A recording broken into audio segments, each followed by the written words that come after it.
मध्य पूर्व लंबे समय से दुनिया का सबसे संवेदनशील भू राजनीतिक क्षेत्र रहा है, लेकिन हाल ही के घटनाक्रमों ने इस क्षेत्र को एक नए मोड़ पर ला खड़ा किया। मीडिया रिपोर्ट्स में यह दावा किया गया है कि बहरीन और कुवैत ने पहली बार ईरान के भीतर सैन्य ठिकानों पर गुप्त हवाई कार्रवाई की है। हालांकि कुवैत ने आधिकारिक तौर पर ऐसे किसी हमले में शामिल होने से इनकार किया है, जबकि बहरीन ने सार्वजनिक रूप से इस पर टिप्पणी नहीं की। यानी इन दावों की पुष्टि होती है तो ये खाड़ी देशों की सुरक्षा नीति में ऐतिहासिक बदलाव माना जाएगा। नमस्कार, आप देख रहे हैं अमर उजाला। मैं हूं आपके साथ साहिल सुयाल। दरअसल पिछले कई वर्षों तक खाड़ी देशों की रणनीतिक मुख्य रूप से रक्षात्मक रही है। वे ईरान के साथ तनाव होने के बावजूद प्रत्यक्ष सैन्य टकराव से बचते रहे और अपनी सुरक्षा के लिए अमेरिका पर निर्भर रहे। लेकिन अब परिस्थितियां बदलती हुई नजर आ रही हैं। ईरान द्वारा क्षेत्र में अमेरिकी सैन्य ठिकानों और सहयोगी देशों पर मिसाइल तथा ड्रोन हमलों के बाद बहरीन और कुवैत जैसे देशों पर अपने सुरक्षा हितों की रक्षा के लिए अधिक आक्रामक रुख अपनाने का दबाव बढ़ गया है। अमेरिका और ईरान के बीच संघर्ष कोई नया नहीं। परमाणु कार्यक्रम, प्रतिबंधित क्षेत्रीय प्रभाव और पश्चिम एशिया में सैन्य मौजूदगी को लेकर दोनों देशों के संबंध वर्षों से तनावपूर्ण रहे हैं। लेकिन हाल ही के महीनों में ये तनाव सीधे सैन्य कार्रवाई में बदल गया। अमेरिकी हमलों के जवाब में ईरान ने खाड़ी क्षेत्र में मौजूद अमेरिकी सैन्य अड्डों और उनसे जुड़े ठिकानों को निशाना बनाया। बहरीन, कुवैत और अन्य देशों में स्थित अमेरिकी सुविधाएं इस टकराव के केंद्र में आ गई। बहरीन और कुवैत दोनों अमेरिका के महत्वपूर्ण सुरक्षा साझेदार हैं। बहरीन में अमेरिकी नौसेना का 5वां बेड़ा यानी 5th फ्लीट तैनात है, जबकि कुवैत लंबे समय से अमेरिकी सैन्य अभियानों का प्रमुख लॉजिस्टिक केंद्र रहा है। और ऐसे में अगर इन देशों पर लगातार हमले का खतरा बढ़ता है तो उनकी सुरक्षा नीति का बदलना स्वाभाविक है। तो क्या ये खाड़ी देशों की नई रणनीति का हिस्सा है? दरअसल अगर कथित हमलों की रिपोर्ट सही साबित हो जाती है तो ये केवल सैन्य कार्रवाई नहीं बल्कि पूरे क्षेत्र की सुरक्षा सोच में बदलाव का संकेत भी होगा।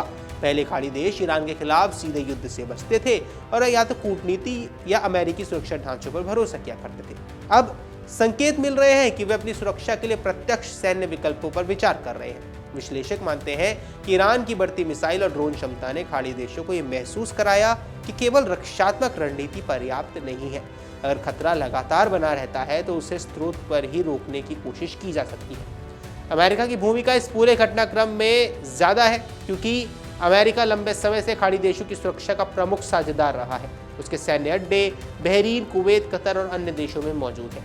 ईरान इन्हीं ठिकानों को अमेरिकी सैन्य उपस्थिति का प्रतीक मानता है और कई बार उन्हें निशाना बना चुका है।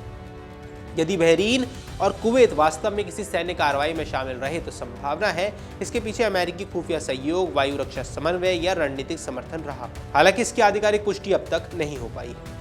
अब कुछ रिपोर्ट्स में यह भी दावा है कि संयुक्त अरब अमीरात ने प्रत्यक्ष हमले में भाग नहीं लिया, लेकिन उसके खुफिया जानकारी और रक्षात्मक सहयोग प्रदान किया गया है। यूएई सार्वजनिक रूप से तनाव कम करने की बात करता रहा है, लेकिन क्षेत्रीय सुरक्षा सहयोग में उसकी भूमिका लगातार बढ़ी है। ईरान पहले ही स्पष्ट कर चुका है कि उसकी सैन्य या रणनीतिक अवसंरचना पर किसी भी हमले का जवाब दिया जाएगा।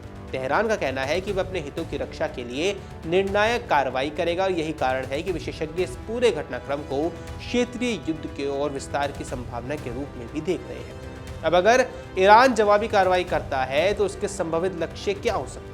अमेरिकी सैन्य अड्डे, तेल एवं गैस प्रतिष्ठान, समुद्री व्यापार मार्ग, रणनीतिक बंदरगाह, सहयोगी देशों की सैन्य सुविधाएं।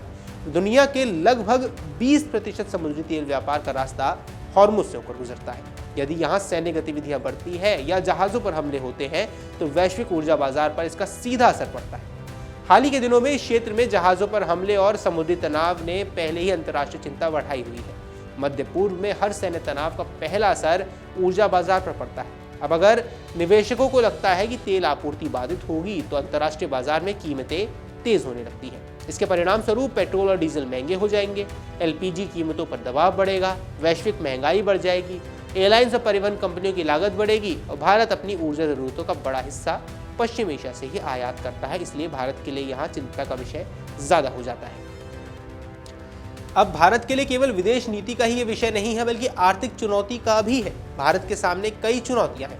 ऊर्जा आपूर्ति सुनिश्चित करना, भारतीय नागरिकों को और नाविकों को सुरक्षा प्रदान करना, समुद्री व्यापार मार्गों की निगरानी करना, सभी पक्षों के साथ संतुलित कूटनीति संबंध बनाए रखना। और भारत की ये विशेष स्थिति ये है कि इसके अमेरिका, ईरान, सऊदी अरब, यूएई, कतर और अन्य खाड़ी देशों से अच्छे संबंध हैं। ऐसे में नई दिल्ली को बेहद संतुलित नीति अपनानी होगी। तो सवाल है, क्या खाड़ी सहयोग परिषद यानी जीसीसी की नीति भी बदल रही है?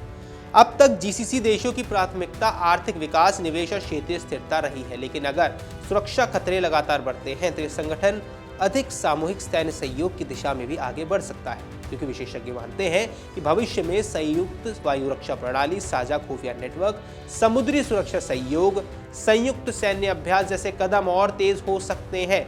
और अगर ये संघर्ष लंबा चलता है तो प्रभाव केवल मध्य पूर्व तक सीमित नहीं रहने वाला है।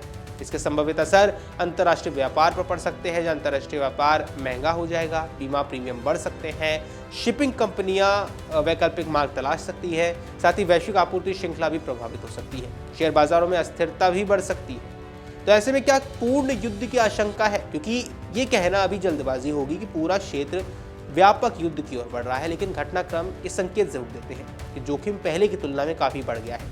किसी भी नई सैन्य कार्रवाई या गलत आकलन से संघर्ष तेजी से फैल सकता है।